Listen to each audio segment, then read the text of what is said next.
NSE, Nuestra Señora del Encuentro con Dios, presenta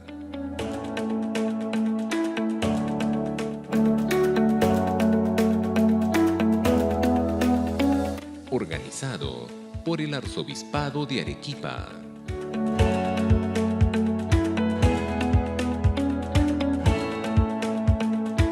Decíamos ayer, digo por si algún hermano no vino ayer, ¿no?, que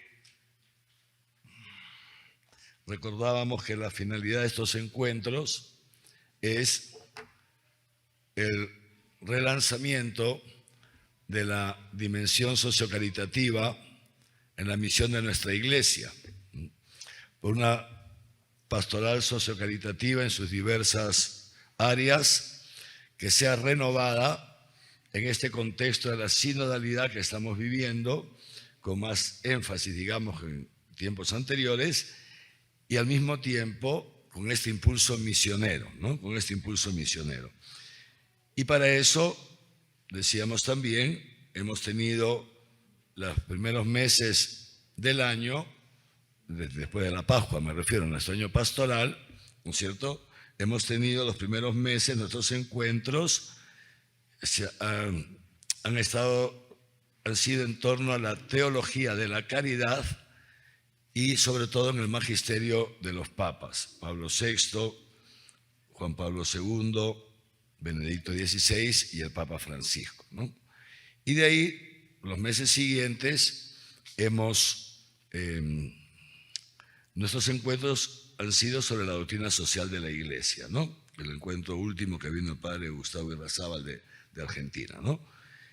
Y entonces ahora nos quedan estos 2 meses, octubre y noviembre, donde ya a partir de esos principios, digamos así, doctrinales, que nos vienen dados por la revelación de Dios a través de nuestro Señor, también desde el Antiguo Testamento, pero ya en su culmen a través de nuestro Señor Jesucristo, y los escritos neotestamentarios, o sea, la revelación que nos viene dada a través de las Sagradas Escrituras, la tradición de la Iglesia actualizada por el magisterio. Esto es una columna, ¿no?, la columna de nuestra doctrina, tanto de la teología de la caridad como de la doctrina social de la Iglesia, y a partir de ahí entonces ya vamos ahora a ir aterrizando, ¿no? Desde esas columnas vamos a ir aterrizando lo que es la pastoral propiamente sociocaritativa. Y por eso tienen todo ese programa, ¿no es cierto? Para este encuentro, veíamos ayer, lo digo porque si un hermano no vino, entonces hemos partido ayer de la Iglesia, hemos contemplado el misterio de la Iglesia, hemos comenzado a contemplar el misterio de la Iglesia como una comunión para la misión, y hemos hablado al final del encuentro de ayer sobre los aportes del Papa Francisco a la eclesiología, sobre todo con estas, digamos así, con estos términos que él usa, que son muy ilustrativos y que nos ayudan a comprender mejor el misterio de la Iglesia y su misión en el mundo, de manera especial en estas alturas del tercer milenio. Hablábamos, siguiendo cronológicamente la terminología que ha ido introduciendo el Papa Francisco, ¿no?, que no es exclusiva suya, pero que él, digamos así, nos ha ido actualizando en su magisterio. Hablábamos primero de una iglesia pobre para los pobres, una iglesia pobre y para los pobres, ¿no? Y decíamos que una iglesia pobre y para los pobres no significa una iglesia que vive en la miseria. Dios no quiere que nadie viva en la miseria, ¿no?, sino una iglesia totalmente desprendida de los bienes materiales, totalmente desprendida del poder mundano, una iglesia que esté dedicada a realizar su misión salvífica en favor de los pobres, entendiendo este término, como dice el Papa Francisco, no en sentido sociológico ni económico, sino en sentido teológico, entonces que incluye a todas aquellas personas que pasan por distintas fases o que viven en distintas situaciones de pobreza, sean las antiguas pobrezas como llamaba Juan Pablo II, la pobreza, digamos así, material, la falta de dinero suficiente para los alimentos, de una vivienda digna, etcétera, etcétera, etcétera, y las nuevas pobrezas, la soledad, la drogadicción, la trata de personas, las migraciones forzadas, todo esto lo veíamos ayer, ¿no? Una iglesia pobre y para los pobres. Segundo, una iglesia que sea hospital de campaña, como decía el Papa Francisco, allá también al poco de comenzar su pontificado. Es decir, una iglesia que lleve el ungüento de la misericordia, del amor de Dios a tanta gente que vive herida por sus propios pecados o por los pecados de otros. En esa misma línea, una iglesia samaritana que sepa inclinarse ante el otro, ante el sufrimiento, no dejar a la gente tirada a la vera del camino, como esa parábola que cuenta Jesús. Y de ahí veíamos también entonces una iglesia en salida, ¿no? No una iglesia que se quede encerrada en sí misma, sino que va a buscar.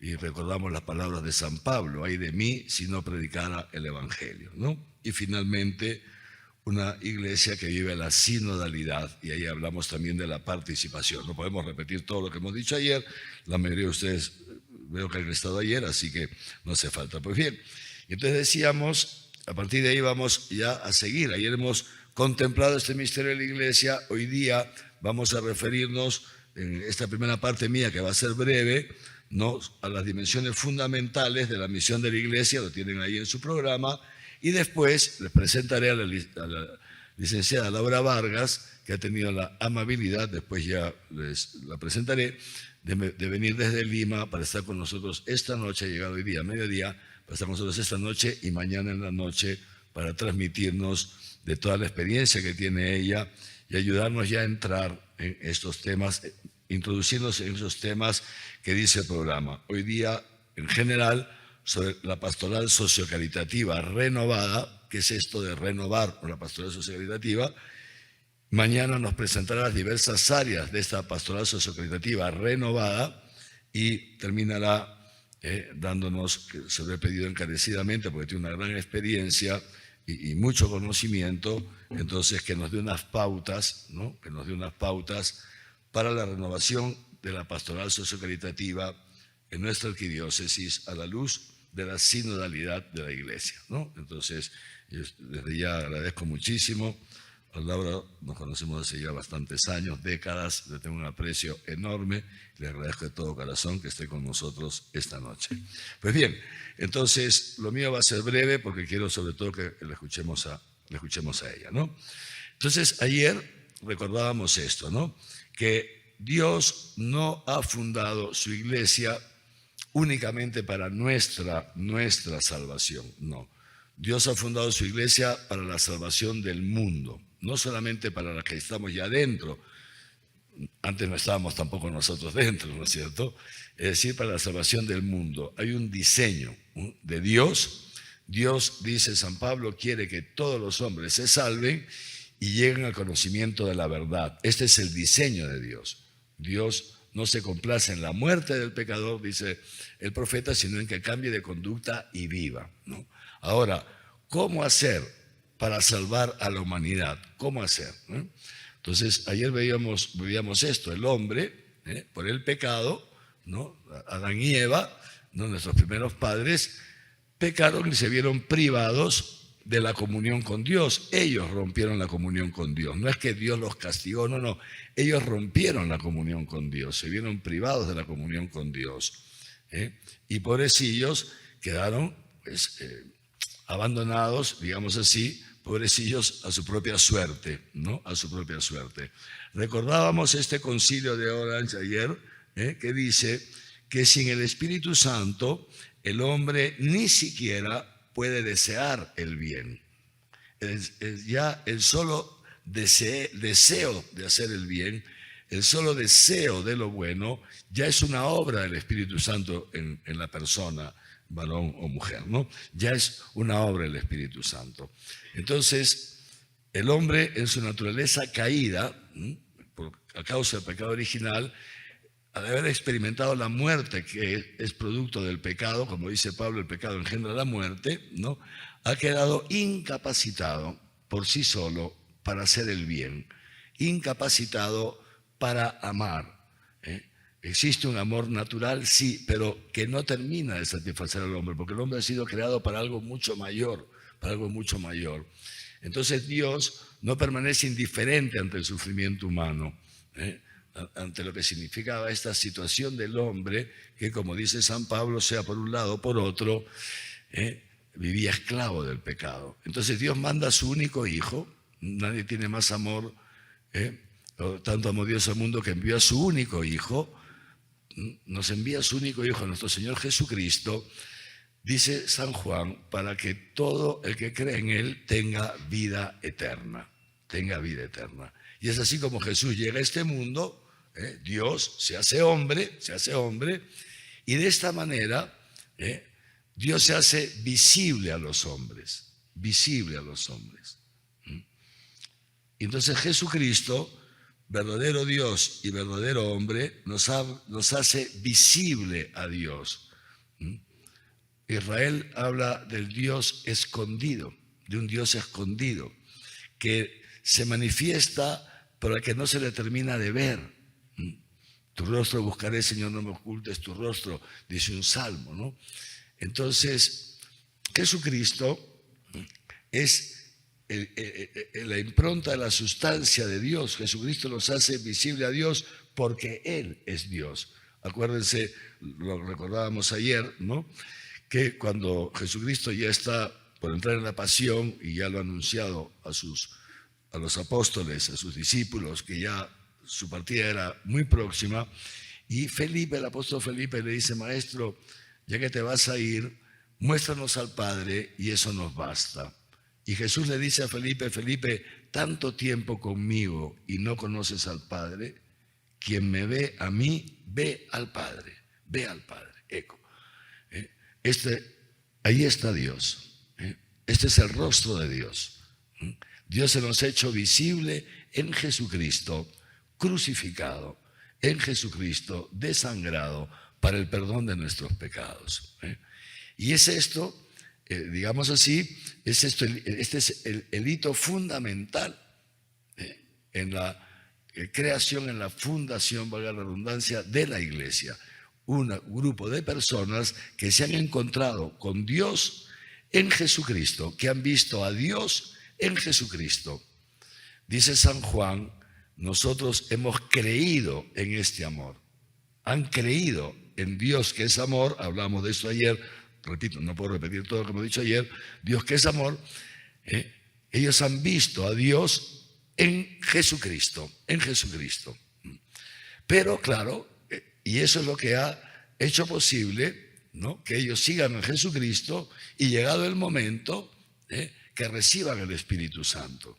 La experiencia de los apóstoles es no solamente una experiencia que han visto a Dios, digamos así, fuera de ellos, sino que han recibido al mismo Dios en Pentecostés. Los apóstoles que han abandonado al Señor en el momento de su pasión, lo han abandonado, y que Jesucristo, no obstante, no los ha abandonado a ellos, que Jesucristo no los ha descartado, sino que resucitado se aparece donde ellos, que lo habían traicionado, se aparece, ¿no?, y les da el don del Espíritu Santo.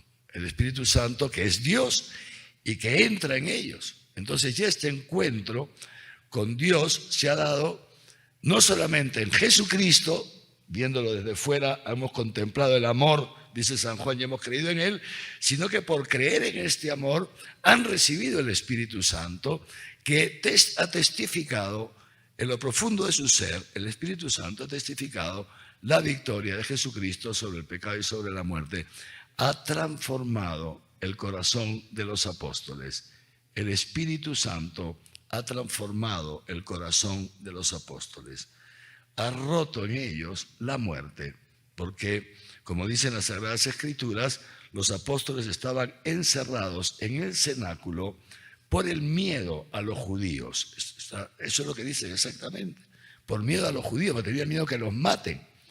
Pero hay un momento, y siguen encerrados. Jesucristo se aparece a ellos, pero ellos siguen encerrados, siguen con el mismo miedo. ¿En qué momento los apóstoles vencen ese miedo cuando reciben el Espíritu Santo. Dios que entra a habitar en ellos, que entra a habitar en ellos. ¿Sí? Y entonces Dios es eterno, es la eternidad, entra en ellos y los apóstoles salen del cenáculo a anunciar el Evangelio. Es Pentecostés, ¿no es cierto? ¿Sabiendo que los iban a matar? Sí, sabían que los iban a matar. De hecho, al final los mataron a todos, ¿no? El único que no muere mártir es Juan, porque superó el martirio por una acción extraordinaria de Dios, pero a todos los mataron. Sabían que los iban a matar, lo mismo que San Pablo, pero al final igual salían, ¿no? Como dice San Pablo, no podían dejar de predicar el Evangelio. Pero este don del Espíritu Santo lo reciben porque han creído, hemos creído en este amor. Decíamos ayer esto, ¿no? Citando a San Juan, lo que primero oímos, dice San Juan, porque habían oído hablar del Mesías a los profetas, eran judíos, conocían muy bien a los profetas, las profecías, habían oído a Juan el Bautista, el jovencito Juan, que luego será el evangelista, eran unos discípulos de Juan el Bautista, que escuchó cuando Juan el Bautista dijo, ese es el Mesías, ese es el Cordero de Dios. Lo que hemos oído y después hemos visto, porque van donde Jesús, ¿no? Y Jesús, empiezan a seguirlo y Jesús le dice, ¿por qué me siguen? ¿Qué buscan? Está el Evangelio de Juan, ¿no? Capítulo 1. Y ellos le preguntan, está Juan y Andrés, y le preguntan, maestro, ¿dónde vives? Y Jesús le dice, vengan y lo verán, y lo verán.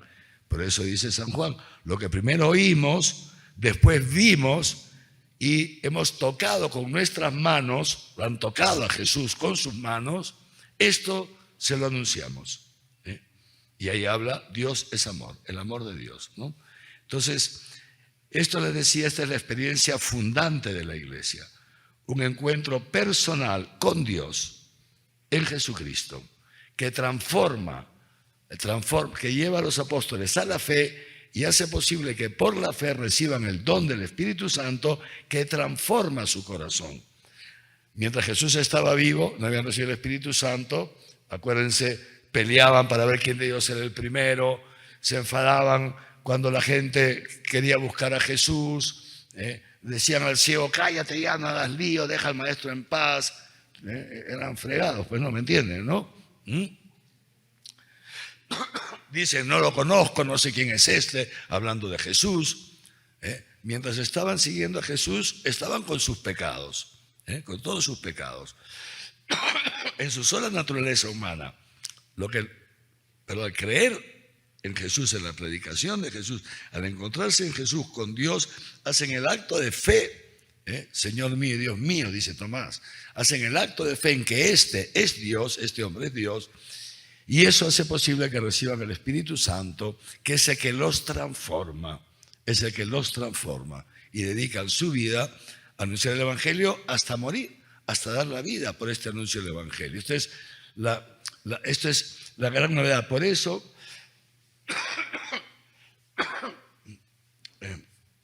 y entonces, pero claro, decíamos ayer que una vez ya Jesucristo ha subido al cielo, ¿cómo hace Dios para que tanta gente que no lo había visto en esa generación, todas las generaciones venideras de los 5 continentes tengan la experiencia de los apóstoles? ¿Cómo podemos hacer? Entonces, lo recordamos ayer que dice la Lumen Gentium, número 8, dice que así como el Verbo, la segunda persona de la Trinidad, se hizo de un cuerpo en el seno de la Virgen María, se hizo de un cuerpo para hacerse visible, para poder llevar a cabo la misión que su papá le había encomendado. Asimismo, desde el momento de su ascensión al cielo hasta su segunda venida, para poder continuar esa misión, se ha hecho de otro cuerpo. Y ese otro cuerpo es la iglesia, somos nosotros. Y lo explica muy bien San Pablo, ¿no? Somos el cuerpo, la iglesia es el cuerpo visible de Jesucristo resucitado. El cuerpo visible de Jesucristo resucitado. Entonces, para que tanta gente pueda tener la experiencia que tuvieron los apóstoles, Jesucristo se hace de otro cuerpo que somos nosotros, distintos miembros, dirá San Pablo, perdón. Ay Dios. Yo estoy mejor. Muy bien. Entonces, dirá San Pablo, se hace de otro cuerpo, como que está compuesto por distintos miembros que somos nosotros, que estamos unidos, así como los miembros del cuerpo humano, que son muchos, son distintos, están unidos, no sé si por unos tendones o cómo se llama eso, lo que nos une, también nosotros estamos unidos por el Espíritu Santo. La persona amor, el vínculo, el fruto y el vínculo de comunión entre el Padre y el Hijo que recibimos nosotros por el bautismo. Pues bien, entonces, ¿por qué Dios se hace este cuerpo, no es cierto? Lo decía el Papa Benedicto XVI en su primera encíclica que se llama Dios es amor, Deus Caritas Est. Lo recordamos en el mes de junio, pero si alguno no estuvo, no se acuerda, lo repetimos. El Papa Benedicto XVI en Deus Caritas Est dice unas palabras que el Papa Francisco ha citado varias veces porque son iluminadoras, ¿no? Dice así: a ser cristiano no se comienza por adherirse a una filosofía, a un sistema de pensamiento, a una doctrina. No se comienza a ser cristiano por adherirse a una doctrina, por más bella que sea la doctrina cristiana. Tampoco se comienza a ser cristiano por adherirse a un sistema moral, aunque la moral cristiana es bellísima. Pero dice Benedicto XVI, a ser cristiano se comienza a través de un acontecimiento, un hecho concreto, un acontecimiento, que es el encuentro personal, es el encuentro con una persona que está viva y que se llama Jesucristo. Recién ahí se comienza a ser cristiano. Para ser cristiano hace falta encontrarse con Jesucristo. Pero claro, ¿cómo se va a encontrar la gente con Jesucristo? Si desde que subió al cielo se ha aparecido poquísimas veces, no se aparece todos los días, ¿no? Entonces, justamente para hacerse visible, Jesucristo en esta generación nos ha llamado a nosotros, que somos la iglesia. Para hacerlo visible al mundo, para que el mundo se pueda encontrar con Jesucristo, necesita encontrarse con la comunidad cristiana, con la iglesia, con la comunidad cristiana. Y por esto recordamos ayer que el Papa Francisco nos decía esto, por eso no podemos quedarnos encerrados en las paredes de las parroquias, en las sacristías de los templos. El Papa Francisco, en esto que habla de un modo tan sencillo, a mí me gusta mucho el Papa Francisco, antes me gusta Benedicto, Juan Pablo y todos los que he conocido, ¿no? Los papas son estupendos, Dios nos da el Papa que necesitamos en cada momento. Dice el Papa Francisco, esos grupos que se reúnen en las parroquias o que se reúnen en sus locales para mirarse el ombligo unos a otros, para mirarse el ombligo, o sea, encerrados en sí mismos, ¿no? Y el Papa Francisco dice esto, dice el Apocalipsis, ¿no? Dice el Apocalipsis que, no sé si ustedes se acuerdan de esto, y el Apocalipsis, Jesús dice esto, ¿no? Y aquí que estoy a la puerta y que llamo, y el que me deja entrar, yo cenaré con él, ¿no? Y mi padre cenaremos con él, ¿no? Dice el Papa Francisco, dice, a mí me viene muchas veces esto a la mente, que Jesús hoy día sigue tocando a la puerta, pero ya no para que lo dejen entrar, sino para que lo dejen salir, para anunciar el Evangelio, para que lo dejen salir. Y entonces el Papa habla mucho de estos grupos, ¿no? Que como que se apoderan de esto y se cierran en sí mismos, ¿no? Una cosa horrible, ¿no? Que no es la iglesia. La iglesia, decíamos ayer, citando al decreto ad gentes, la iglesia es por naturaleza misionera. Es decir, el cristiano siente dentro, es una cosa interna que nos impulsa a anunciar el Evangelio. No podemos estar tranquilos, no podemos ser indiferentes ante el sufrimiento humano. Por eso citamos a Juan Pablo II también, que decía esto Juan Pablo II, la evangelización, la misión de la iglesia no responde tanto a un mandato del Señor, que también lo tenemos, vayan por todo el mundo en el Evangelio, pero no responde tanto a eso, sino que responde a esta urgencia. Nos surge el Espíritu Santo desde dentro. Cuando uno tiene el Espíritu Santo urge desde dentro para salir a anunciar el Evangelio. Y cita Juan Pablo II a Pablo, ¿no? San Pablo, Caritas Christi, úrgenos, el amor de Cristo nos surge, nos surge. No es que nos lo propongamos o no, es que brota de nosotros. No podemos estar indiferentes viendo cómo la gente se destruye unos a otros, como cuánta destrucción por el pecado, ¿no es cierto? Y entonces la misionalidad de la iglesia. Entonces fíjense ustedes, justamente ayer decía el Papa, ayer se ha publicado un videomensaje del Papa a los participantes en un congreso nacional en Argentina, ¿no? Y dice así, leo las palabras del Papa, la misionariedad es una dimensión del corazón cristiano. Es una dimensión del corazón cristiano. Y sigue diciendo así, el Papa dice,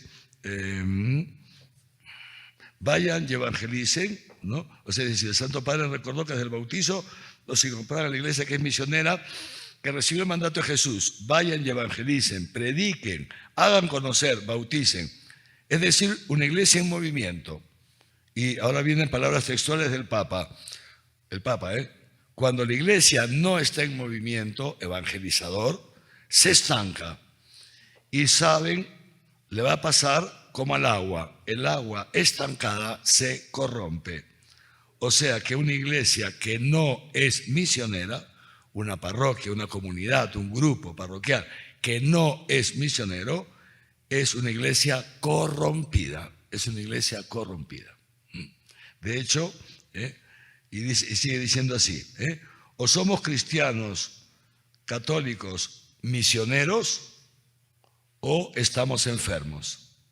Hay una enfermedad en nuestra iglesia.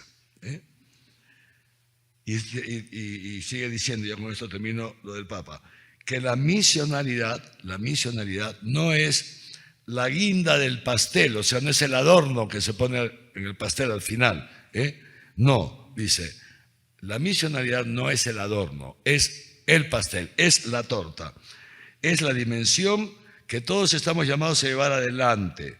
Por eso no tengan miedo, juéguensela y dejen misionar también al propio corazón, que Jesús nos misiona desde dentro y desde dentro nos impulsa a ser misioneros, ¿no? Entonces, esto es el sentido para el cual Dios ha fundado la iglesia, ¿no? Para hacerlo presente a Él en medio de las naciones. ¿Y cómo lo hace? Entramos ahora ya en estas dimensiones, ¿no? Dimensiones fundamentales de la misión de la iglesia. ¿Cómo lo hace? Lo primero, anunciando la palabra. Lo que hemos oído, lo que hemos visto, lo que han tocado nuestras manos, esto es lo que les anunciamos, dice San Juan en su primera carta. Pablo dirá, ¿cómo van a creer si nadie les predica? La fe, dice San Pablo, viene por el oído, por el oído. Entonces, lo primero, digamos así, lo primero es anunciar el Evangelio. Pero para anunciar el Evangelio hace falta primero escucharlo, ¿no es cierto? Entonces, la misión de la iglesia será en estas tres dimensiones que hemos puesto en el programa: la palabra, la liturgia y la caridad. La caridad. Son como tres patas que sostienen una mesa.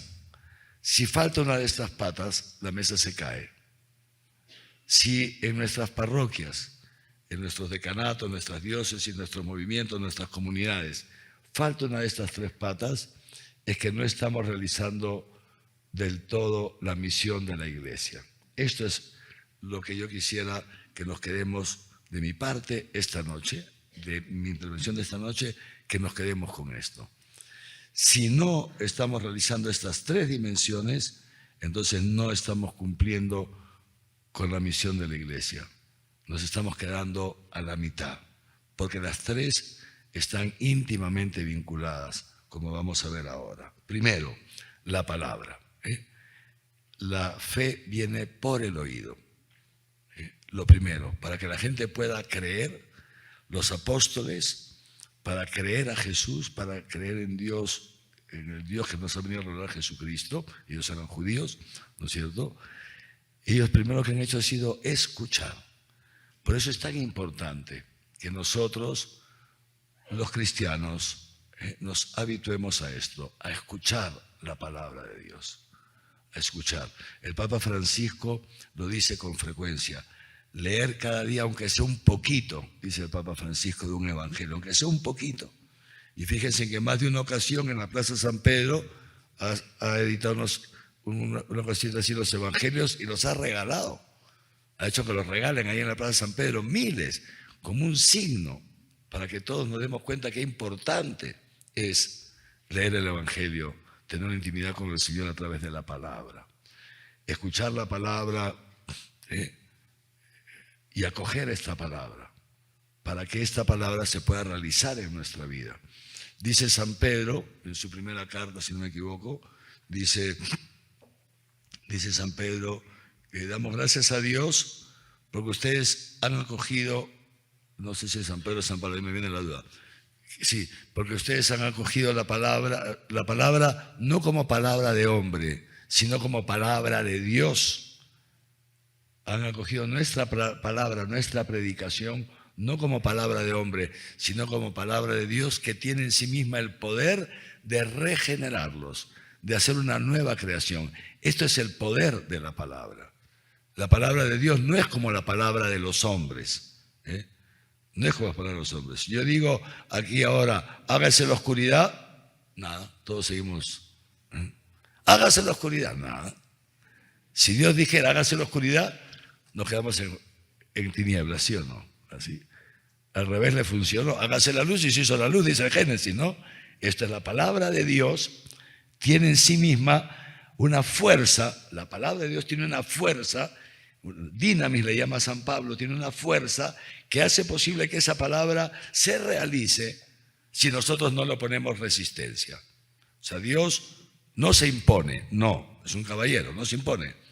Pero si nosotros acogemos la palabra, esa palabra tiene una potencia, una dinamis, una fuerza que hace posible que esa palabra se realice por sí sola en nuestra vida.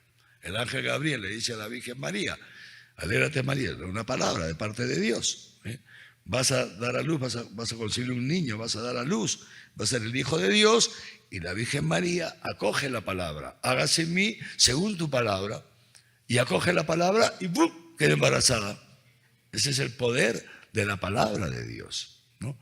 Entonces, pero claro, para poder transmitir esa palabra, primero tenemos que escucharla. La misión de la iglesia, el primer camina, digamos así, para entenderlo, como una carretera que tiene 3 carriles que están llamados a avanzar a la vez. La palabra de Dios, que nosotros anunciamos a la comunidad que escucha la palabra y luego la anuncia, la lleva ahí donde les toque moverse.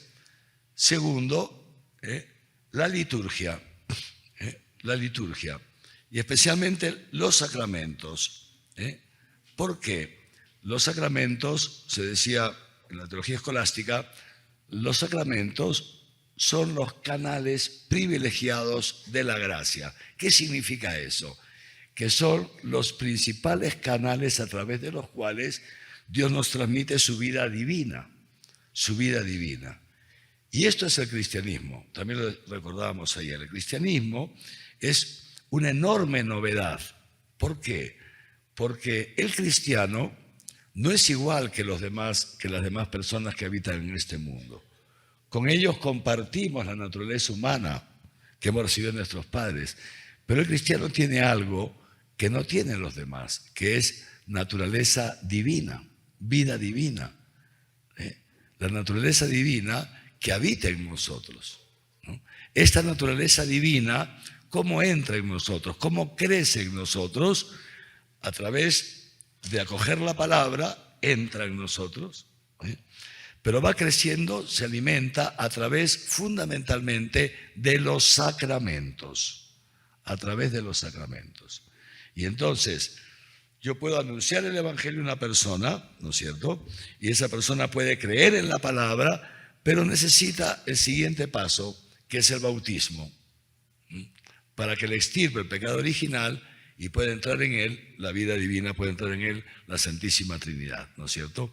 Por eso, fíjense, la iglesia que escucha la palabra y la anuncia, la lleva, pero al mismo tiempo la celebra la palabra, porque al celebrar la palabra a través de la liturgia, ¿no?, celebra aquello en lo que cree, y entonces esta vida divina va creciendo en nosotros. Celebramos lo que creemos y experimentamos que eso que creemos es verdad. La Eucaristía Jesús actualiza para nosotros su misterio pascual. No lo actualiza para Él, lo actualiza para nosotros, para hacernos partícipes de su misterio pascual.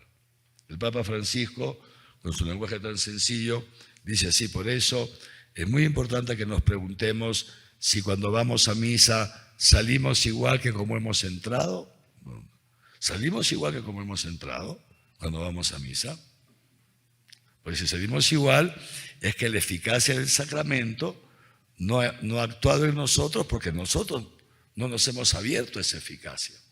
Si salimos igual como hemos entrado, algo nos está pasando, no al sacramento, que es eficaz en sí mismo, sino a nosotros, que no nos abrimos al sacramento. Pero bueno, te lo decía, la iglesia que celebra, y al celebrar experimenta cómo poco a poco esta vida divina va creciendo en nosotros y nos va transformando. Y de esa transformación que va haciendo Dios de lo profundo de nuestro ser, nuestro corazón, Dios lo va transformando. Entonces pasamos, en la medida en que vamos pasando con Jesucristo de la muerte a la vida, que Jesucristo va venciendo en nosotros el pecado y la muerte, va transformando nuestro corazón en un corazón capaz de amar, como Él nos ha amado, hasta dar la vida por nosotros. Ahí está el punto, hasta dar la vida por nosotros. Entonces brota de nuestro corazón el dar la vida por los demás. Y no solamente metiéndonos en un avión para irnos al África, a anunciar el Evangelio a tanta gente que no lo conoce, o en la China, que también son formas, pues dar la vida por los demás ahí donde nos toca movernos, empezando por el hogar, el esposo dando la vida por la esposa y por los hijos, la esposa dando la vida por el esposo y por los hijos, los esposos en comunión dando la vida por sus hijos, pero también por los abuelitos, y luego en el barrio, y luego en la zona de trabajo, y en el mercado, y en la sociedad. Esto, ¿se dan cuenta? Entonces, vamos llevando, dice San Pablo, vamos llevando nosotros en nuestro cuerpo este morir de Jesús, en el amor. Vamos donando nuestra vida a los demás. ¿Para qué? Para ser visible a Dios. Porque la gente necesita ver a Dios para creer, para convertirse. ¿Y dónde Dios quiere revelarse? En la comunidad cristiana, en el amor en la comunidad cristiana, que no es un mero sentimiento, como bien lo explica el Papa Francisco, no es un mero sentimiento, sino que lo que siente nuestro corazón, piensa nuestra mente y obra en nuestras manos. O sea, el amor que es acción, que es acto, que es acontecimiento. El amor que acontece. A ser cristiano se comienza a través de un acontecimiento. El encuentro personal con Jesucristo resucitado. Y para eso estamos nosotros. Entonces, esa tercera dimensión, la caridad. El amor que la comunidad vive. Lo que escucha, la palabra, y lo que celebra, lo vive en su vida cotidiana. En primer lugar, al interior de la comunidad, dice San Pablo. No cesen de hacer el bien a todos, empezando por los hermanos de la comunidad, empezando por los de tu propia comunidad, en tu comunidad religiosa, en tu comunidad parroquial, en tu grupo parroquial, en tu movimiento. Empezamos a vivir el amor entre los hermanos. El amor entre los hermanos, que no es besito aquí, besito allá, solamente se puede dar un besito a un hermano, a una hermana, no digo que no, ¿no es cierto? El beso de la paz, lo que quiera, no digo que no, o sea, pero que no es un sentimentalismo, que no es un sentimentalismo, sino que es el amor agapé, el amor donación. Y dice San Pablo, si un miembro del cuerpo sufre, todos sufrimos con él. Nos enteramos con un hermano de la comunidad, de la parroquia, de mi movimiento, está sufriendo, porque, digamos así, está pasando un momento difícil, vamos todos a arroparlo, a hacerle presente el amor de Dios. ¿Me entiende? Un hermano está pasando necesidad, dice la Escritura, no sé si es Santiago, ¿quién es el que lo leíamos en estos días? ¿No? ¿Lo leíamos en estos días o he llegado yo a través de la lección? No me acuerdo, que decía esto, ¿no? Si ves un hermano pasar necesidad, ¿no? Y le dices, ánimo hermano, estupendo, Dios provee, ya, mucho ánimo. Si es un hermano desnudo, ¿no? Santiago, ¿no? ¿Conocen eso, no? ¿Conocen o no conocen? Está en la carta de Santiago, ¿no?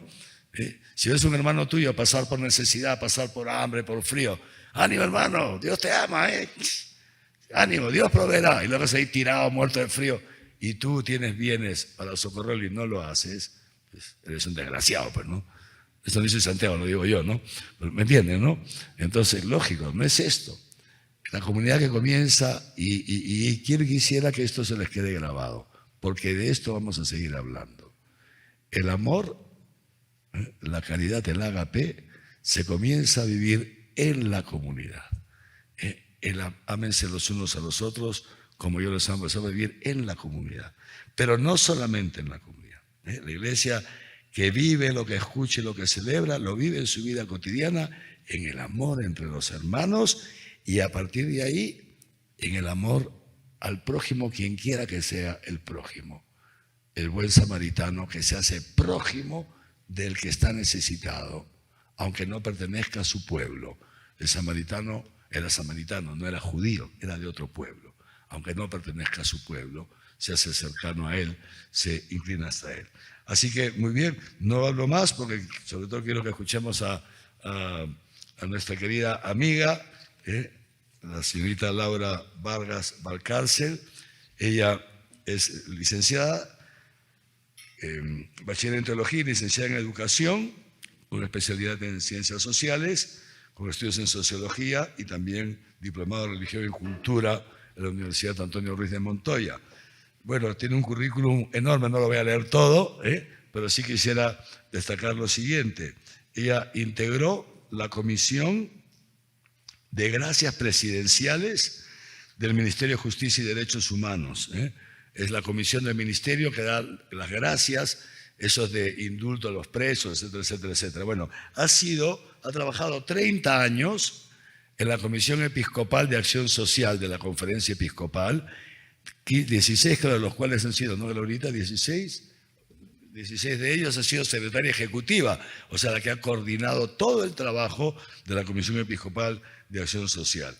También ha sido referente del equipo de Derechos Humanos para América Latina y el Caribe, etcétera, vicepresidente de Pax Christi Internacional por 9 años, ahora miembro de Pax Christi Perú. También ha participado por 9 años en el directorio de Visión Mundial Perú y está actualmente en el comité de referencia de esta entidad en el Perú. Ha sido también por 3 años coordinadora de Justicia y Paz e Integridad de la creación de los Padres de San Columbano hasta el año 2019. Ha trabajado en programas de alfabetización en Lima Norte a lo largo de 17 años en lo que hoy día es la diócesis de Caraballo.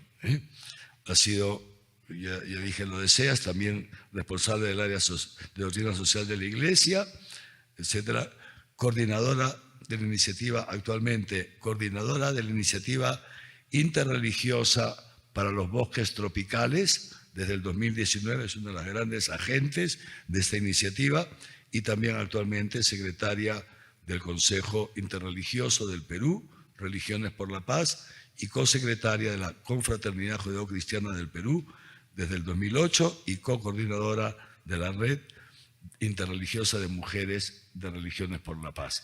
Es simplemente unos datos, son muchísimos más los que podríamos dar. Pero yo estoy muy agradecido a la licenciada Laura porque le pedí que venga, ella tiene muchísimo que hacer, no tienen ustedes idea de todo el trabajo que tiene, todo el apostolado, toda la dedicación, y ha tenido a bien aceptar nuestra invitación para estar con nosotros esta noche y mañana. Así que los invito a aprovecharla al máximo, ¿no? Va ella, al final me dijiste, Lolita, que quería dejar unos minutos para preguntas, de cualquier cosa, aprovechen también. Buenas noches. Para mí es un privilegio estar aquí con ustedes. Conozco a Monseñor Javier desde hace muchos años y la verdad desde siempre hemos tenido una relación muy cercana, muy bonita, muy afectuosa, ¿no? Y tengo mucho aprecio y cuando un amigo nos necesita no podemos decir que no. Entonces, si Monseñor me necesitaba, yo con todo gusto he querido estar acá con ustedes. Además, esta es la tierra de mi abuelita. Mi abuelita Laura Rosa nació en Arequipa. Entonces, yo me siento parte también de esta tierra, ¿no? Me han pedido que trabaje la pastoral sociocaritativa porque eso es lo que ha sido toda mi vida, ¿no? Entonces, vamos a ir viendo tengo algunas imágenes que nos pueden servir, ¿ya? A ver, avanzamos, por favor. Se ve bien, ¿no? Sí. Lo que me parece bien importante es que la pastoral sociocaritativa, como dice el título que me dieron, es un aspecto fundamental de la pastoral. No es una cosa para que hagan los que quieran, a los que les interesa, a los que les gusta, no. La Iglesia tiene un compromiso desde siempre con la pastoral social. Vamos a ir viendo. ¿Por qué una pastoral sociocaritativa? La Iglesia siempre ha tenido un compromiso con la vida y la dignidad de cada persona. Esto no es una novedad, esto ha sido siempre. De manera especial con los más frágiles y pobres. El Evangelio no se cansa de señalarlo. Jesús nos dice, he venido para que tengan vida en abundancia. Felices los pobres porque de ellos es el reino de los cielos. ¿Y se acuerdan ese momento tan bonito cuando le vinieron? Juan no sabía si Jesús era el que tenía que venir y le manda a sus discípulos a preguntar, ¿eres tú o tenemos que esperar a otro? Y Jesús contesta con esta frase tan bonita, vayan y digan a Juan lo que han visto y oído, ¿no? Entonces, que los ciegos ven, que los cojos andan, en fin, todo lo que Jesús está haciendo. Vayan y digan a Juan lo que han visto y oído. Ese es el cristianismo, eso es lo que tenemos que comunicar, lo que hemos visto y lo que hemos oído, ¿no? El cristianismo es vida, ¿no? Y también recordar acá que al comienzo de la Iglesia hay una gran colecta que organiza San Pablo para los pobres de Jerusalén, ¿no? Entonces, desde el comienzo, Jesús en su propia vida, permanentemente, los milagros de Jesús, sobre todo en los sinópticos, tienen la característica de ser milagros porque el corazón de Jesús se compadecía.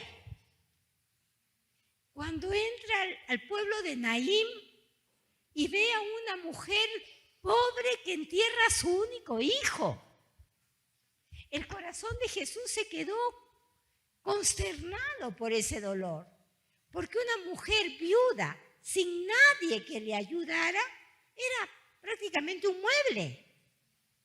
No valía absolutamente nada. Jesús, conmovido por el dolor de esa mujer que se quedaba totalmente sola, que iba a ser una paria, detiene al cortejo fúnebre, toca al muchacho muerto y lo resucita y lo entrega a la madre. Y el texto es muy bonito porque dice que Jesús se conmovió. Los milagros de Jesús en los sinópticos tienen esa característica. Jesús se conmueve y por eso actúa. Y si ustedes hacen un repaso, ahora no tenemos el tiempo, pero en algún momento será bonito, los milagros con las mujeres son impresionantes. Ese corazón compasivo de Jesús. Cuando las mujeres eran la última categoría, El marido tenía hijos, después tenía sirvientes, después tenía ganados y después tenía la mujer. Lo último, no valía. Valía en función del marido o de los hijos que le podía dar. Y Jesús tiene tantas cosas, tantos detalles. Los milagros con las mujeres son maravillosos y que muestran realmente ese Jesús compasivo que reivindica y le da a cada ser humano su lugar, ¿no? De persona, de hija de Dios. Sigamos, por favor, ¿no? Sigamos. Hay una larga historia. No solamente está en los evangelios, no solamente está en la vida de Jesús, en las primeras comunidades, sino toda la historia del pueblo de Dios atestigua esa preocupación por los débiles y por los frágiles. En el Éxodo, Dios toma partido por el sufrimiento de su pueblo esclavo. El Dios de Israel no es un Dios indiferente, es un Dios que siente el dolor del pueblo y que actúa por eso, ¿no? Conocemos mucho ese texto. He visto la opresión de mi pueblo en Egipto, Dios que ve. He oído sus quejidos contra los opresores, Dios que escucha. Me he fijado en sus sufrimientos y he bajado a liberarlos, actúa.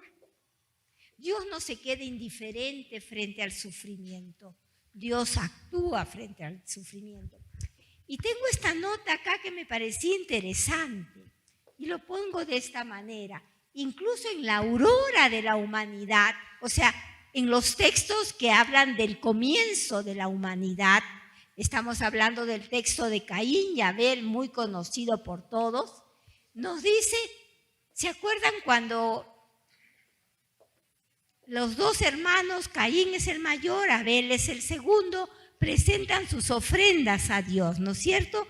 El texto dice que Dios miró con más cariño, con más simpatía, con más agrado la ofrenda de Abel. La ofrenda de Abel. Y Caín montó en cólera. ¿No entendió? Y la razón no era porque Caín era malo y Abel era bueno. La razón más profunda de por qué Dios mira, no dice que desprecia la ofrenda de Caín, el texto no lo dice, dice solamente que miró la ofrenda de Abel con mayor simpatía, con mayor agrado. Pero esto no lo entendió el hermano y monta en cólera, tiene mucha ira. ¿Pero por qué Dios hace esto? Porque Dios acepta esa ofrenda con más simpatía. La razón va por el lado de lo frágil. El nombre Abel viene de la misma palabra de frágil. La ofrenda de Abel es la ofrenda del pequeño, es la ofrenda del débil, es la ofrenda del frágil. Y Dios, desde el origen de la humanidad, ha tenido un amor especial por lo débil, por el frágil, por el oprimido, por el enfermo, ¿no? Por el esclavo, ¿no? No es que Dios despreciara a Caín. El nombre Caín significa que es el primer parto de la humanidad. Cuando Eva da a luz, dice, he procreado un hijo con la ayuda de Dios. Y eso significa Caín. Un hijo que nace, el primer parto de la humanidad es Caín. No podía ser malo. Pero no entendió que Dios tiene una especial predilección por lo débil y lo frágil. Entonces, por eso digo, hay una larga historia, ¿no? La preocupación por el débil, por el frágil, por el enfermo, por el oprimido, por el maltratado, está en nuestros orígenes. en lo más profundo de la revelación de Dios. Sigamos, por favor. Ahora vamos a pasar a nuestro continente, a nuestra América Latina, ¿no? Y aquí vamos, yo le pongo la iglesia siempre salió en defensa de los más frágiles. Cuando llegan, miren, los españoles llegaron a, si no me equivoco, a Cajamarca, ¿no? A territorio peruano, en 1532. O sea, estamos hablando, y ya en 1537, el papa de esa época se llamaba Paulo III. Saca una bula que se llamaba Sublimis Deus, sublime Dios. ¿Y para qué hace eso? Porque en esa época había la gran discusión si los indios americanos éramos gente o no éramos gente. ¿Teníamos alma o no teníamos alma? Esa era la discusión. Y había algunos que decían que no teníamos alma. Entonces, si no teníamos alma, éramos como animales y podían hacer lo que querían con nosotros. Entonces, Paulo III, que escucha lo que está pasando, saca esa bula, Sublimis Deus, para crear las famosas leyes de Indias, que eran leyes para proteger a los indígenas americanos, ¿no? Eso es bien interesante, ¿no? O sea, desde el comienzo, la iglesia se puso al lado de los indios que eran oprimidos, que eran maltratados, de los habitantes de estas tierras nuevas, ¿no es cierto? Y declara que los indígenas son hombres con todas sus capacidades, lo que hace sustituir, lo que hace entonces que a los indígenas no los podían esclavizar.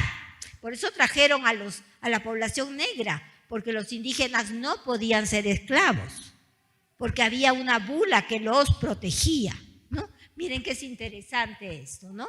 Y más bien crearon las encomiendas, que también era un sistema bastante duro, pero no era esclavitud, ¿no? Después, ahí hay uno de los grandes defensores de los indios, seguramente saben, Bartolomé de las Casas, un monje dominico que movió cielo y tierra. Él fue el que estuvo detrás de esa famosa bula Sublimis Deus, porque él realmente, y hay una frase que a mí me gusta mucho de Bartolomé de las Casas, él decía: del más pequeño e insignificante tiene Dios la memoria muy reciente y muy viva, ¿no? Siempre poniéndose al lado de los más frágiles y los más débiles, ¿no? Después, esto no es conocido, pero esto es interesante. En 1746 el Papa se llamaba Benedicto XIV y saca una encíclica chiquita, se llama Immensa Pastorum. La inmensa preocupación del pastor, de él, por lo que estaba pasando en las poblaciones de la triple frontera Brasil, Paraguay y Argentina, porque los bandeirantes, que eran bandas brasileñas, entraban a territorios indígenas a robar, a maltratar, a asesinar a los indígenas. Entonces, esto le llega al Papa a través de los nuncios, a través de las congregaciones religiosas, y el Papa saca una encíclica que se llama, ¿cómo está ahí? Se me ha olvidado, Immensa Pastorum. Incluso declara que si no cambian, si siguen maltratando a los indígenas, están excomulgados.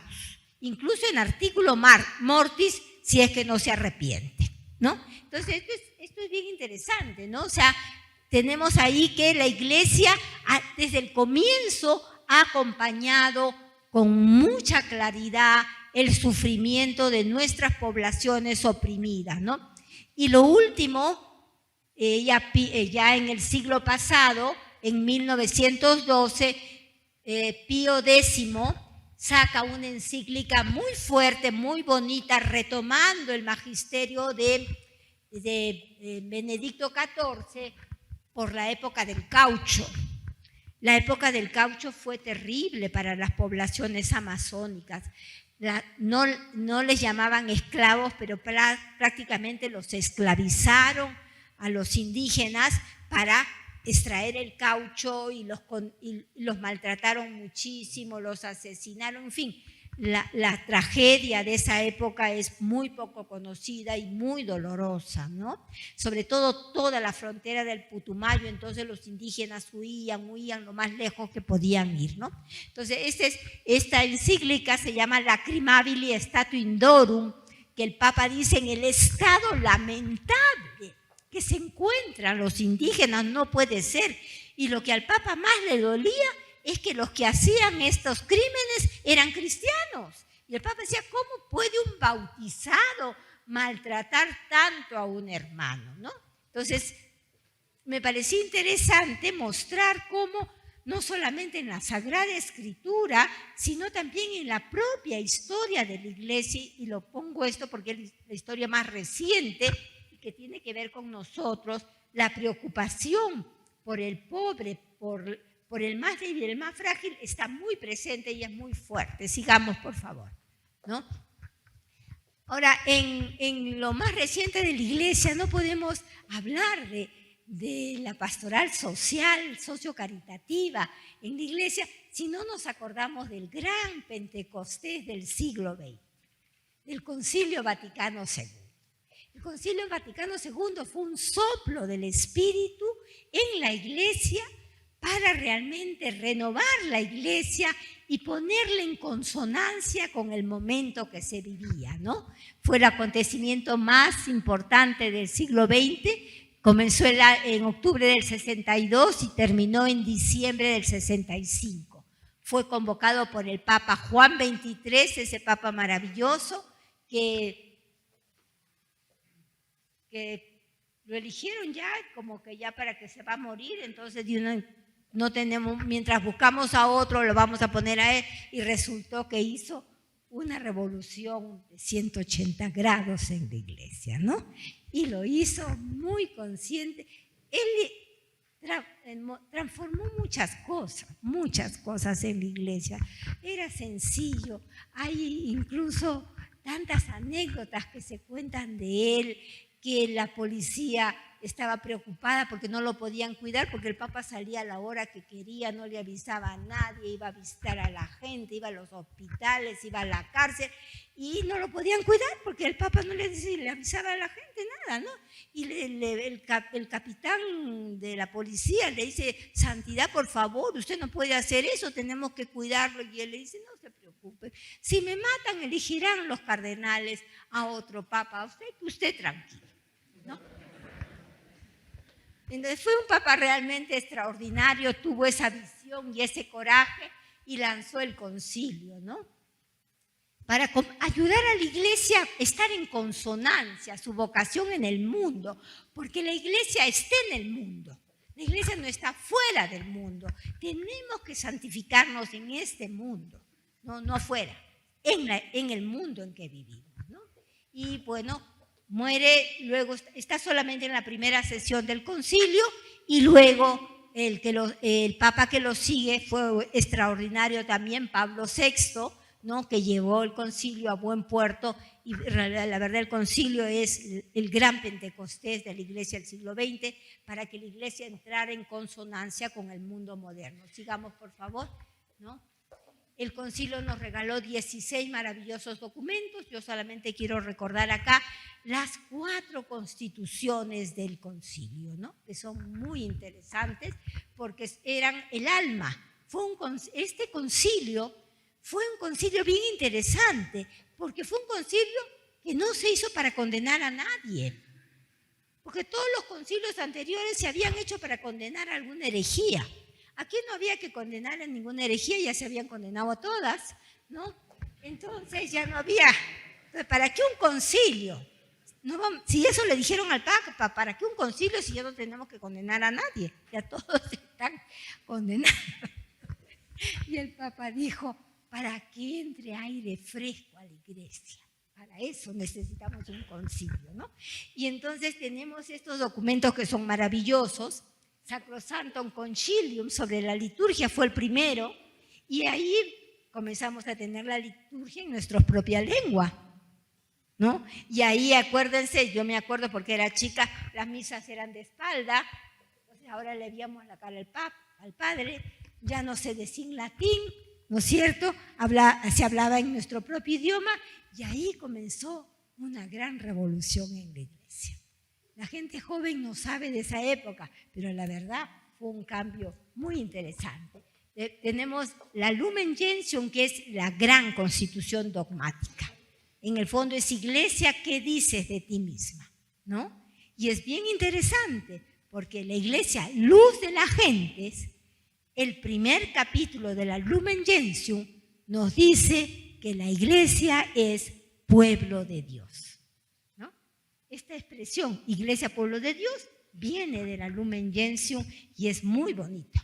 Antes de hablar de los ministerios dentro de la iglesia, lo primero que nos dice es que la iglesia es el pueblo de Dios. Y es bien bonito, ¿no? Entonces nos da otra, todos somos el pueblo de Dios. Y en ese pueblo de Dios hay diferentes ministerios. Eso nos lleva ahora a la experiencia que estamos teniendo de una iglesia sinodal, una iglesia que caminan todos juntos, porque todos en la iglesia tenemos la misma vocación con matices diversos de acuerdo a los ministerios que cada uno ha asumido, ¿no? Que también son vocaciones dentro de la iglesia. La Dei Verbum, que es la Constitución sobre la Divina Revelación, que es muy bonita también, y ahí aprendimos una frase hermosa que dice que la revelación, la palabra de la Biblia es palabra de Dios en lenguaje humano. Y eso es muy bonito, porque eso entonces nos obliga a saber qué tipo de lenguaje es este texto. Es un texto histórico, es un texto profético, es un texto sapiencial, es un texto de los orígenes. ¿Qué clase de texto es? Necesitamos saberlo para poder comprender mejor cuál es el mensaje. Porque la palabra de Dios está revestida del lenguaje humano. Entonces hay que comprender el lenguaje humano para poder comprender la palabra de Dios, ¿no? Y finalmente la Gaudium et Spes sobre la iglesia en el mundo es la primera vez que un concilio ecuménico da una constitución pastoral, porque de eso se trataba, la iglesia en el mundo, ¿no?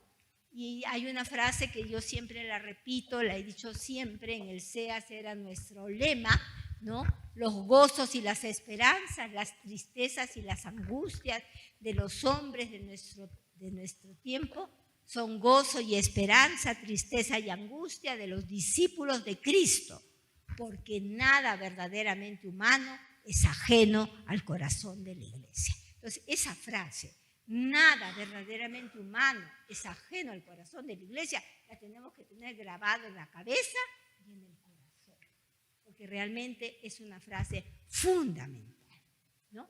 Sigamos, por favor. Bueno, la iglesia cree que la clave, el centro y el fin de toda la historia humana está en su Señor y Maestro. Afirma además que la iglesia, bajo la superficie de lo cambiante, hay muchas cosas permanentes que tienen su último fundamento en Cristo, ¿no? Bajo la luz de Cristo, el concilio habla a todos para esclarecer el misterio del hombre y para cooperar en el hallazgo de soluciones que respondan a los principales problemas de la época. Comprender la realidad del ser humano, del hombre y de la mujer, y ver qué problemas se enfrenta para poder caminar y ayudar, ¿no? Sí. Lo que permanece y lo que cambia. El mensaje que proclamó Jesús con su palabra y su vida es la revelación definitiva de Dios, ¿no? En el año 3000 será la misma. No vamos a cambiar la palabra de Dios revelada, ¿no? No hace falta sumar ni quitar nada a su anuncio, ¿no? Por ejemplo, Jesús dijo en el Evangelio de Juan, ámense unos a los otros como yo los he amado, y ese mensaje permanece. Ese es el gran mandamiento, ¿no? Ámense unos a los otros como yo los he amado, ¿no? O por ejemplo, en verdad les digo, lo que hicieron por el más pequeño de mis hermanos, conmigo lo estaban haciendo. Esto está en Mateo 25, eso permanecerá siempre, eso no se cambia, ¿no? Pero hay cosas que cambian, ¿no? Y yo tengo aquí 2 ejemplos, la pena de muerte y el aborto, por ejemplo, ¿no? La Iglesia, hasta Juan Pablo II, hasta el año 2000, no que aplaudía la pena de muerte, pero sí reconocía que el Estado tenía la competencia para, en casos muy graves, aplicar la pena de muerte, ¿no? Eso era la enseñanza de la Iglesia. Pero cada vez, sobre todo los capellanes de prisiones que atendían a estos presos que estaban en el corredor de la muerte, como se llama, se daban cuenta que la Iglesia tenía que hacer un cambio, ¿no? Y comenzaron a ver, y hay una carta que le mandan al Papa, a Juan Pablo II, diciéndole: santidad, la Iglesia no puede avalar la pena de muerte, ¿no? Y después de esto es bien interesante, hay una encíclica que sale que se llama Evangelium Vitae, el Evangelio de la Vida. Y en el Evangelio de la Vida hay una frase que no es que diga no a la pena de muerte, pero dice que en el mundo actual ya no se hace necesario, porque ha avanzado tanto la legislación, tener la pena de muerte. Sin embargo, el Estado todavía tendría la potestad de aplicar. Y ya para el jubileo del año 2000, el Papa, en el mensaje Urbi et Orbi a la ciudad y al mundo, cuando se anuncia el jubileo, entre las cosas que el Papa dice es no a la pena de muerte. Como se dan cuenta, hay un camino, ¿no? La Iglesia fue avanzando y fue dándose cuenta que hay cosas que se pueden cambiar, ¿no? Hay cosas que no van a cambiar nunca, pero hay otras cosas que sí cambian. En el caso del aborto, por ejemplo, la Iglesia ha dicho siempre que el aborto es un pecado y está en contra del aborto siempre. Hasta ahora todos los papas lo repiten y todos estamos de acuerdo que el aborto es un pecado, porque nadie tiene derecho a quitar la vida, solo Dios. Dios la da, Dios la quita. En eso estamos de acuerdo. Pero es bien interesante, en el Evangelii Gaudium del Papa Francisco, el Papa repite lo mismo, ¿no? El tema del aborto es un tema que ya la Iglesia ha zanjado. Estamos en contra del aborto. Eso no discutimos. Lo que sí, el Papa dice que hemos hecho muy poco para ayudar a las mujeres que por ABCD circunstancia tuvieron que hacer o decidieron hacer, ¿no? Entonces el Papa dice, estamos en contra del aborto, pero es importante que haya una preocupación por aquellas mujeres que cometieron aborto. No las podemos dejar, no las podemos desterrar de nuestras preocupaciones. Tenemos que acompañarlas, porque ahí hay mucho sufrimiento. Y la Iglesia siempre está al lado del sufrimiento. Sigamos, por favor. En nuestra América Latina y el Caribe hay una larguísima historia de compromiso. Desde la fundación del CELAM, en el año 55, se creó el CELAM ahí, en Río de Janeiro, y después del concilio, los obispos que participaron en el concilio, los latinoamericanos estaban muy empilados, digamos así, y están muy contentos con todo lo que había aparecido, y ahí entonces salen las conferencias de Medellín, la primera gran conferencia después de Río de Janeiro, en el año 68, 3 años después del concilio, ¿no? Y ahí esta frase aparece que va a ser una frase muy fuerte en todo el magisterio de América Latina, ¿no? La opción por los pobres, y que después entra también al magisterio universal, ¿no? Entonces tenemos Medellín en el 68, Puebla, que es en México, el 79, Santo Domingo en el 92, y en el 2007 tenemos la quinta conferencia de Aparecida, ¿no? O sea, ahí hay un magisterio de la Iglesia latinoamericana que parte de reconocer nuestros problemas, nuestras preocupaciones, nuestras esperanzas como Iglesia de todo el continente. Y eso es muy bonito. Sigamos, por favor, ¿no? Lo social, entonces, es algo constitutivo en nuestra vida eclesial. No podemos quedar indiferentes frente a lo que pasa en el mundo.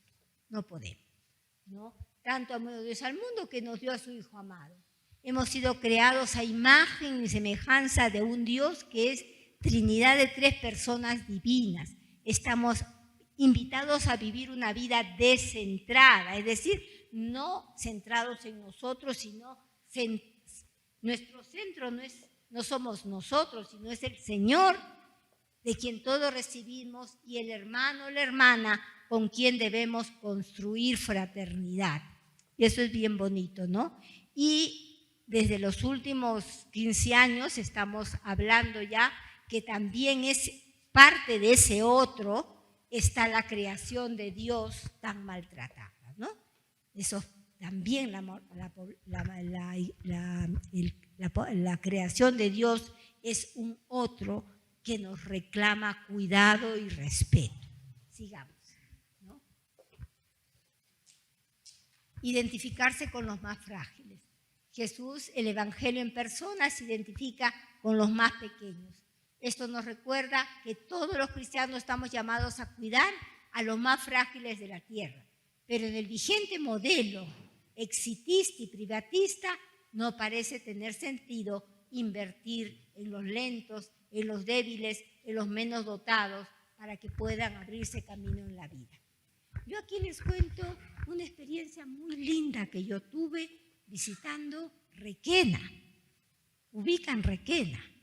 Requena es el vicariato que está más lejos de todo el mundo, de todo el Perú. Está en la frontera con Brasil, en una zona, ¿saben qué?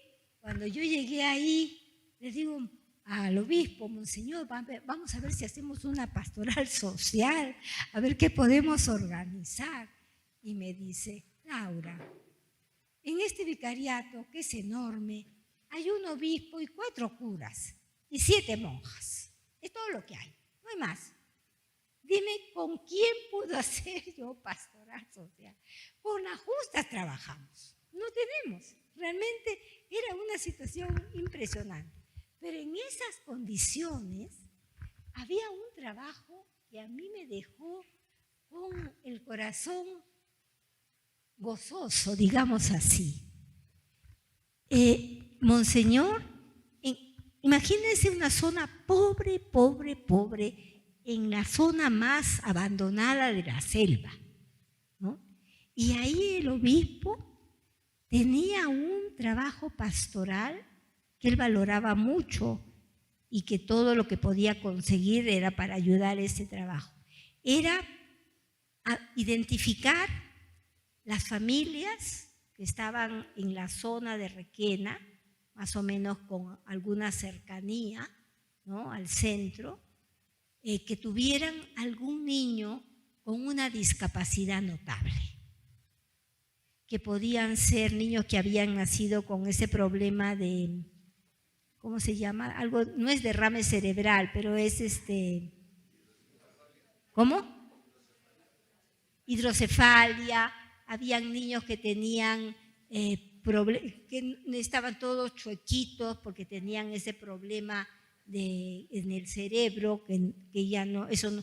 Habían niños autistas, había niños de síndrome Down. Eran 35 niños los que yo vi. Este proyecto pastoral tan precioso,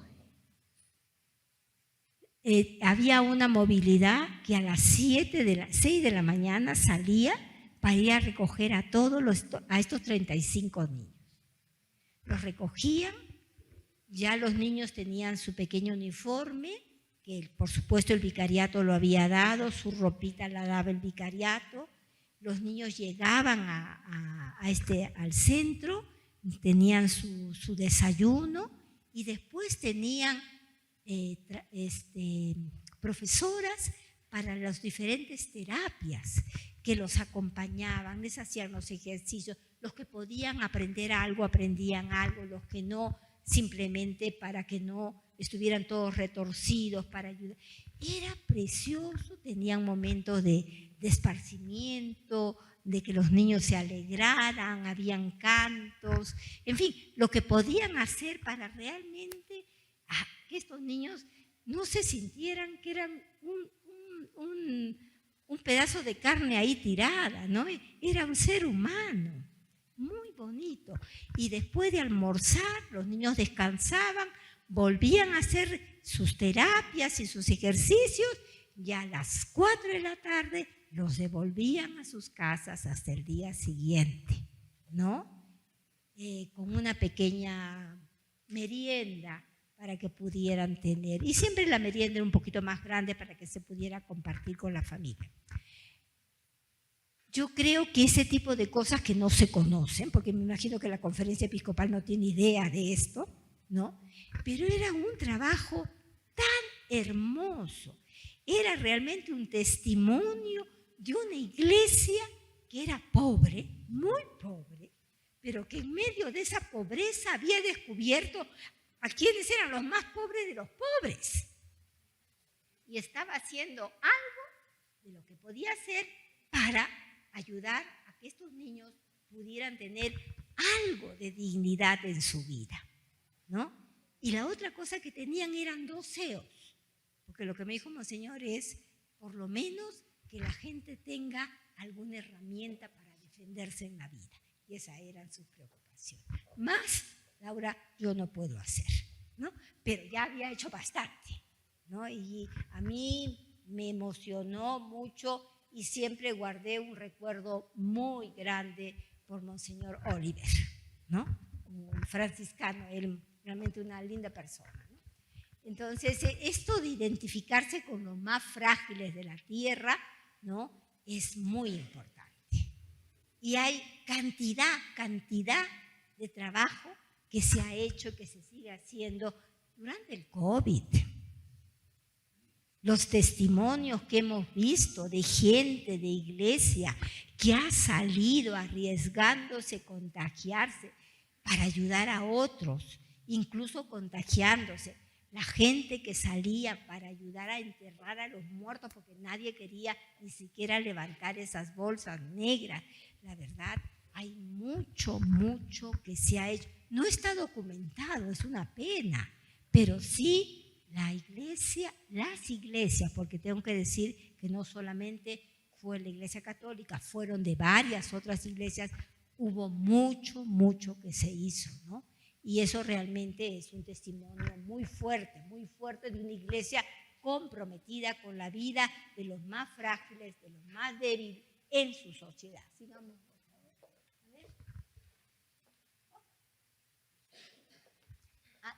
Esto lo copié, le dije a Monseñor que lo iba a copiar, porque me parecía muy importante, ¿no?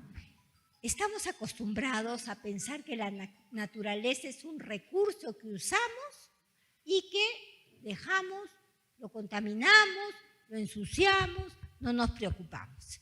Pero en la Evangelii Gaudium, el Papa dice, hay otros seres frágiles e indefensos que muchas veces quedan a merced de los intereses económicos o de un uso indiscriminado. Me refiero al conjunto de la creación. La creación no es un recurso, no es una cosa que yo uso, son bienes, son seres vivos. Nosotros, los seres humanos, estamos hechos de los elementos de la naturaleza, del agua, del aire, de la tierra. Nuestra vida depende de la naturaleza. Por lo tanto, tenemos que aprender a valorar, a cuidar la naturaleza porque es fundamental. Si la naturaleza se destruye, nosotros nos destruimos. ¿Por qué estamos pasando todo lo que estamos pasando? Porque ya se ha contaminado, se ha creado una capa increíble en la atmósfera con todos los gases de efecto invernadero. La situación, mañana vamos a hablar más de esto, es tan grave que el Papa no solamente escribió una encíclica, al 8º año vuelve a escribir una exhortación apostólica para decir, por favor, tienen que darse cuenta que la situación es muy grave, estamos en un abismo, no podemos seguir destruyendo el planeta. Esto va a ser insostenible. De repente los más viejos nos vamos a morir, no lo vamos a ver, pero los jóvenes y los hijos de los más jóvenes van a tener que vivir en un mundo insoportable, de temperatura de 50 grados, de inundaciones, de sequía, de un mar que se te... No puede ser, tenemos que parar el asunto. Entonces, por eso esta cosa es tan importante, ¿no? Tenemos que darnos cuenta entonces que estamos hablando del conjunto de la creación. Los seres humanos no somos meros beneficiarios, sino custodios de las demás criaturas. Y miren, acá hay estos dos ejemplos que pone el Papa.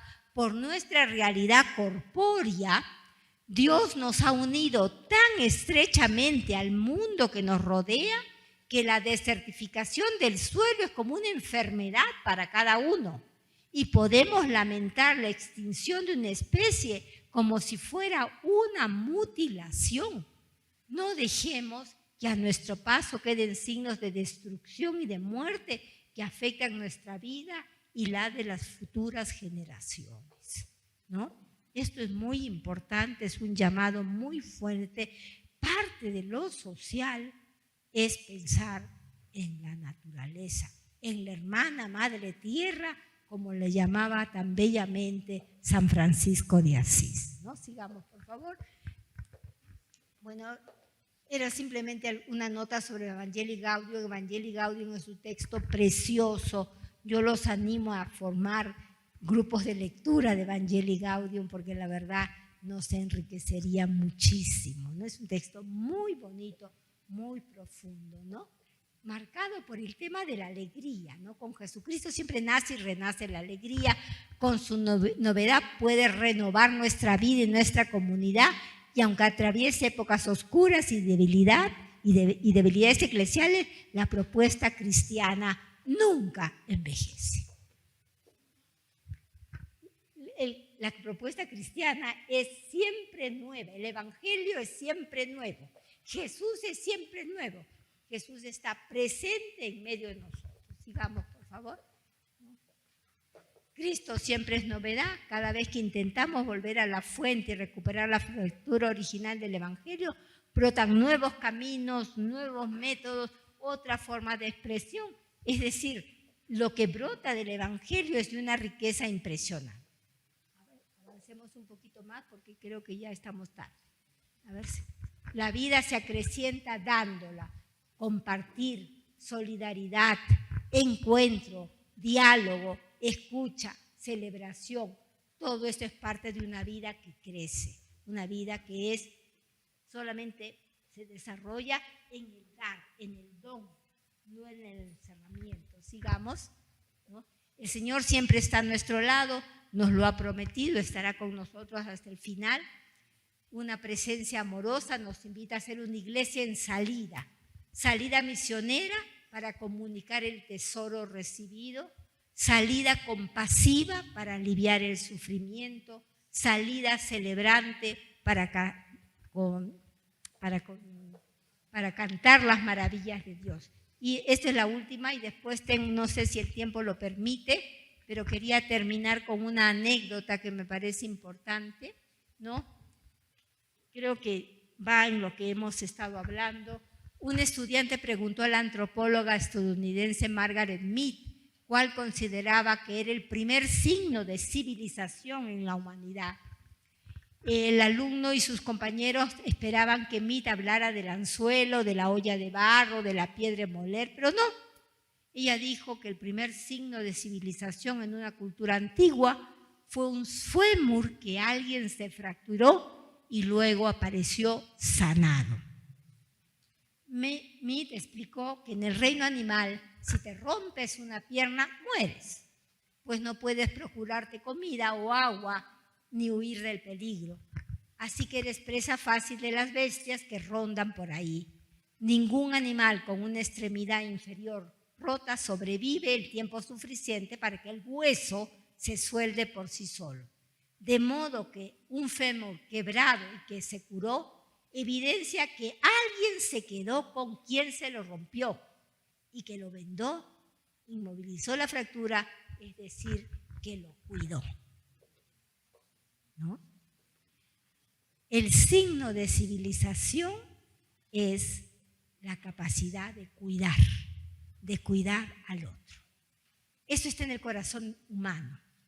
En el corazón humano hay dos fuerzas que están en permanente confrontación: el dominio y el cuidado.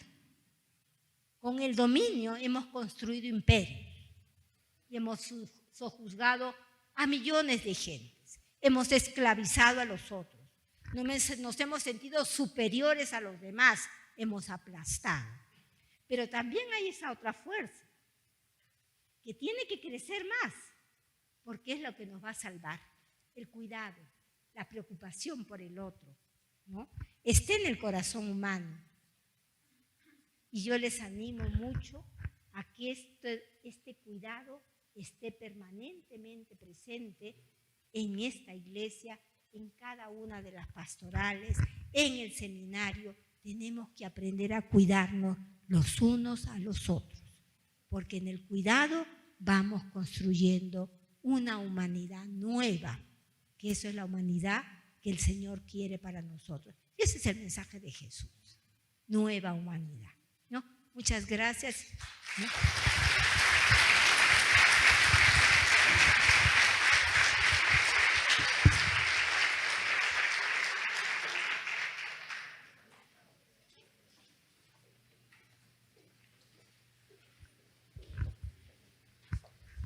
Muy bien, agradecemos a la licenciada Laura por, ya se han dado cuenta, todo lo que trae consigo, ¿no? De experiencia, de amor a Dios, de amor de Dios vivido, celebrado, transmitido.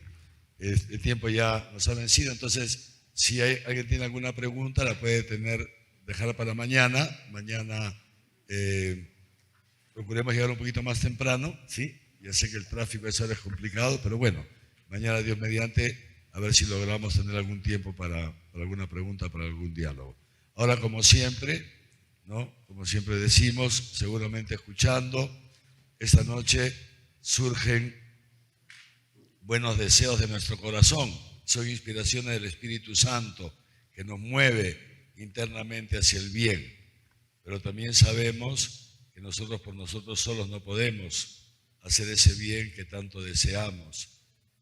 Hemos pensado, seguramente ha venido a nuestra mente cuánta gente sufriente, cuántos pobres, cuántos enfermos, cuántos ancianos abandonados, cuántas comunidades nativas, indígenas que están sufriendo con un mayor impacto todavía que nosotros, la destrucción del medio ambiente, en fin, estas antiguas y nuevas pobrezas. El Señor nos llama justamente a esto, ¿no? Como el buen samaritano, ir al encuentro, a la búsqueda de tantos hermanos nuestros que están tirados a la vera del camino del progreso, del exitismo, como decía ahora Laura, este sistema que llama el Papa, que es tan opresor, este sistema tecnocrático que ha puesto en el centro al Dios dinero, al Dios de la eficacia, que no piensa en el hombre, sino cada uno en su propio interés. Ahí está el Señor llamándonos a hacer presente ese amor, no solamente de un modo afectivo, sino también efectivo. Así que vamos, como siempre, terminamos recurriendo a la Santísima Virgen María, nuestra mamita de Chapi, mediadora de todas las gracias. Le pedimos que nos dé la gracia, que sea mediadora de esta gracia que necesitamos para que nuestra arquidiócesis, nuestras comunidades parroquiales, movimientos, etcétera, se pueda dar una dimensión sociocaritativa que sea parte de nuestra vida cotidiana, y que sea, porque eso nos hace bien a nosotros mismos y nos va a hacer bien a los demás.